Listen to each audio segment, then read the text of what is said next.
ओम शांति। यज्ञ माता जगदम्बा सरस्वती इस पुस्तक का अगला पाठ है। मातेश्वरी जी की एक झलक यह भी। मातेश्वरी भगवती थी, शिवसती थी। गुड़गांव से ब्रह्मा कुमारी सुदर्शन बहन जी लिखती है कि मेरा अलौकिक जन्म करनाल में सन 1959 में हुआ। पहली बार जब मैं मधुबन में आई तो मम्मा बाबा सामने संदली पर बैठे थे। ऐसा महसूस हुआ कि मेरे जन्म जन्मांतर के बिछड़े हुए माँ बाप मिल गए। अपनापन महसूस हुआ। मम्मा के एक एक अंग में रूहानियत भरी हुई थी। मम्मा की पहली दृष्टि जब मेरे ऊपर पड़ी तो मुझे ऐसा महसूस हुआ जैसे कि मम्मा ने सारी चांदनी मेरे ऊपर बिखेर दी हो। मम्मा के अनेक रूप देखने में आए। लगा कि यही जगदम्बा है, दुर्गा है, काली है। नयनों को ऐसी रोशनी मिली जो मेरी काली माँ धुल गई। माँ का इतना प्यार था जिसका वर्णन करना मेरे लिए मुश्किल है। मम्मा की आवाज़ इतनी सुरीली थी कि उसे सुनकर तो चलता हुआ व्यक्ति भी खड़ा हो जाता था। मम्मा की मुरली की तान सुनकर एक रूहानी मस्ती चढ़ जाती थी। मम्मा ऐसी सरल भाषा में ज्ञान देती थी जो कैसे भी अनपढ़ को भी सहज समझ में आ जाता था। अभी भी मम्मा की याद आती है तो मीठी मम्मा का खिला हुआ और मुस्कुराता हुआ चेहरा सामने आ जाता है। दिल गदगद हो जाता है। मम्मा के मस्तक में ऐसी चमक थी जिसको देखते ही सुध-बुध भूल जाती थी। दिल करता था कि माँ तुझे देखती रहूं। इतनी माँ में रूहानियत थी।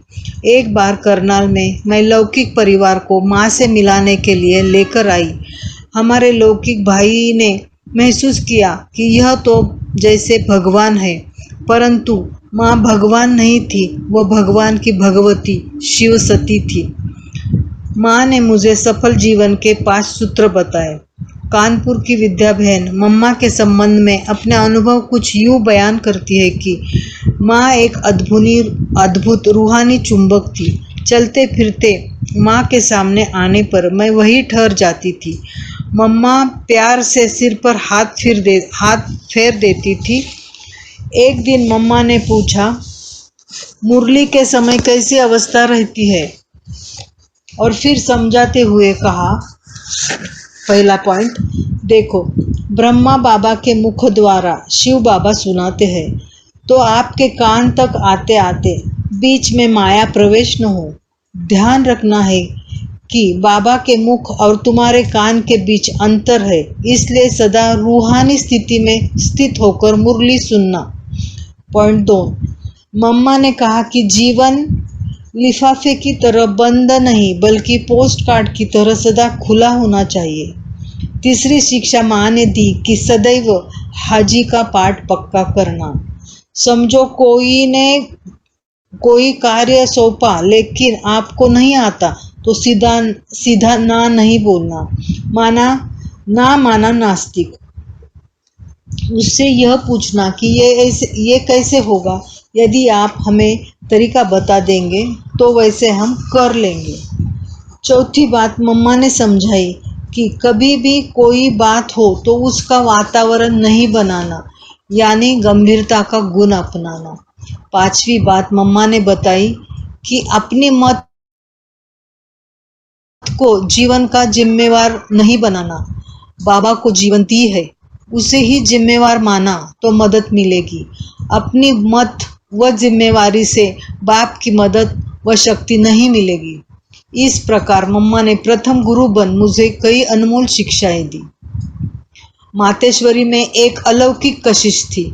इंदौर के ब्रह्मा कुमार ओम प्रकाश जी मम्मा के प्रति अपने भाव इन शब्दों में प्रकट करते हैं कि मैं इंजीनियरिंग कॉलेज में पढ़ रहा था। ज्ञान में आए हुए मुझे थोड़ा ही समय हुआ था। सन 1956 में मेरी मुलाकात मातेश्वरी जी से अम्बाला छावनी में हुई। मैं जब उनसे पहली बार मिला तो उनकी दिव्य बुद्धि को देखकर अचंभित हो गया। मैंने कई धार्मिक व्यक्तियों को देखा था, लेकिन ऐसे अलौकिक व्यक्तित्व को पहली बार देख रहा था। उनके सामने जाने से ही मेरे अंदर एक अलौकिक कशिश पैदा होने लगी। मुझे लगा कि सच में यही जगदम्बा है, यही शक्ति है। भक्ति मार्ग में जिसकी भक्ति करते थे, व्रत रखते थे। ज्ञान की स्पष्टता मम्मा के प्रवचन की विशेषता होती थी। मधुबन के भ्राता ब्रह्मा कुमार करुणा जी मम्मा के बारे में सुनाते हैं कि सन 1960 में जब मैं मम्मा से मिला तो मम्मा के मुख से जो शब्द निकले वो मेरे लिए वरदान बन गए। पहली मुलाकात में ही उन्होंने कहा, ये तो कल्प पहले वाला बच्चा है। इसका अर्थ ईश्वरीय विश्वविद्यालय में यही बताया जाता है कि यह अविनाशी बच्चा है और हर कल्प अर्थात 5000 वर्ष पहले आया था, अभी भी आया है और भविष्य कल्प में भी आएगा। मातेश्वरी जी ने मेरे अविनाशी पाठ के बारे में भविष्यवाणी की और वरदान उच्चारण किए थे। बाबा की मुरली तो त्रिकाल ज्ञान का अथाह भंडार है। इसमें ज्ञान के सब तरह के हीरे मोती रत्न माणिक है, परंतु मातेश्वरी जी उस भंडार से कभी हीरे निकाल कर देती, कभी रत्न, कभी माणिक। बेंगलोर में मम्मा ने जितने भी भाषण दिए, उन भाषणों में हमने उनका सरस्वती के पाठ का ही साक्षात दृश्य देखा। जिज्ञासुओं की सभा में, भक्तों की सभाओं में, वैज्ञानिकों की सभाओं में उन्होंने इस ईश्वरीय ज्ञान का स्पष्टीकरण किया। उनकी उन दिनों की ज्ञान सेवा ही आज दक्षिण भारत ईश्वरीय सेवा में समृद्ध है। मातेश्वरी जी बहुत तेजस्वी और ओजस्वी मूर्ति थी। कलकत्ते से ब्रह्मा कुमारी रुक्मिणी बहन मम्मा के प्रति अपना अनुभव सुनाती है कि सन 1963 में कलकत्ते में पहले एक धर्मशाला में एक प्रदर्शनी लगी जिसमें मम्मा आई थी। सन 1964 में दीदी अर्थात दादी निर्मल शांता जी को और मम्मा को बाबा ने कलकत्ते में ही सेवा के लिए निमित्त बनाया। उस समय बाबा ने करीब 90-100 भाई बहनों को सेवा के लिए कलकत्ता भेजा। मम्मा भी 20 दिन वहाँ रही थी। मुझे याद है उस समय मैं 6 साल की थी। मम्मा बच्चों को भी बहुत प्यार करती थी। हम लोगों को अपनी गोद में बिठाकर टोली खिलाती थी। उस समय हमें ज़्यादा समझ नहीं आता था, लेकिन इतना तो अनुभव होता था कि मम्मा बहुत महान है, देवी है। उनको देखकर खुशी होती थी। मैं चुपचाप बैठकर उनको देखती थी और देखती ही रहूं, यह इच्छा होती थी। हमें लगता था कि मम्मा बहुत तेजस्वी और ओजस्वी मूर्त है। मम्मा की बैठक भी बहुत प्रभावकारी और आकर्षक होती थी। मम्मा में परखने की शक्ति बहुत थी। वे दूर से ही कौन व्यक्ति कैसा है पहचान लेती थी। मम्मा प्रेरणा की मूर्त थी। मानसा पंजाब की ब्रह्मा कुमारी सुदेश बहन कहती है, आज से 39 वर्ष पहले सन 1964 में पहली बार अम्बाला कैंटोनमेंट में मम्मा से मेरा मिलना हुआ। उस समय मैं 12 साल की थी। मेरी लौकिक माताजी क्लास में जाती थी। मम्मा अम्बाला छावनी में आई थी। मैं अपनी माताजी के साथ क्लास में गई। मम्मा 3 दिन अम्बाला में रही। मातेश्वरी जी को जब देखा तो मन नहीं कर रहा था कि मैं वापस घर जाऊं, पर बाल्यकाल होने के कारण घर जाना पड़ा। मम्मा को देख मुझे ऐसी प्रेरणा मिली कि मुझे बनना है तो इन जैसा ही बनना है। भले ही मम्मा के साथ मुझे रहने का सुअवसर नहीं मिला, लेकिन उनको देखकर ही मेरा जीवन परिवर्तन हुआ। मुझे अलौकिक जीवन बनाने का दृढ़ संकल्प आया। आज भी उनकी प्रेरणा से ज्ञान मार्ग में आगे बढ़ती जा रही हूँ। मम्मा को देखकर मुझे लगा कि ये बहुत अच्छे भोजन और ज़्यादा से ज़्यादा भोजन करती होगी। जब एक दिन मैंने अपनी लौकिक माँ के साथ मातेश्वरी जी को भोजन करते हुए देखा तो मैं अवाक रह गई, क्योंकि मम्मा एक साधारण भोजन स्वीकार कर रही थी जो उबाला हुआ और बिना नमक मिर्च मसाले वाला था। वे बहुत थोड़ा ही भोजन स्वीकार करती थी। मुझे अनुभव हुआ कि उनकी तंदुरुस्ती का मूल कारण था ईश्वरीय नशा और योग बल। बच्चों की सेवा में ही सदा तत्पर रहने वाली माँ कामधेनु। ब्रह्मा कुमार छोटेलाल भाई, जो मधुबन में चाचा जी के नाम से जाने जाते हैं, अपने अनुभव बताते हैं कि सन 1960 जनवरी माह की बात है। मम्मा कानपुर आई थी। हम गांव सिहमऊ में रहते थे। उस गांव में गीता पाठशाला चलती थी। कानपुर से सिहमऊ तक आने में बस द्वारा 3 घंटे लगते थे। कुछ भाई सिहमऊ से निमंत्रण लेकर कानपुर मम्मा के पास गए। मम्मा ने निमंत्रण स्वीकार कर लिया। वे कानपुर से बस में शाम को निकली, लेकिन कच्ची सड़क होने के कारण और बीच बीच में नहर कटी होने के कारण सिहमऊ पहुंचने में सारी रात लग गई। मम्मा सुबह आकर वहां पहुंची। हमने मम्मा के इंतजार में रात भर बैठकर योग भट्टी की। वहाँ बस में मम्मा भी सारी रात जागती रही। हमें अनुभव हो रहा था कि मम्मा हमें याद कर रही है, शक्ति दे रही है। मम्मा ने गीता पाठशाला पहुँचते ही वहाँ की वस्तुस्थिति देखी और सारा काम अपने हाथों में ले लिया। आटा मंगवाया, खुद रोटी बनाई, सब बच्चों को गिट्टी खिलाई। हमने माँ का असीम प्यार देखा, अनुभव किया। धन्य धन्य हो गए। जगदम्बा सरस्वती जी ने अपने बारे में रिंचक मात्र भी सोचे बगैर बच्चों की सेवा की, दुलार दिया। उसके बाद में चावल मंगाया, साफ किया और दोपहर के लिए सारी तैयारी कर ली। वहाँ एक ठाकुर की कोठी थी जहाँ मम्मा सबसे मिली। वहाँ 50-60 लोग इकट्ठे हुए थे। उनमें कई साधु सन्यासियों भी थे। वहाँ कुर्सी मेज तो नहीं थी। मम्मा घंटे खड़े होकर प्रवचन दिया। मम्मा ने घंटे खड़े होकर प्रवचन दिया। वहाँ सभी लोगों और संतों आदि ने भी पूरा समय खड़े होकर ज्ञान सुना।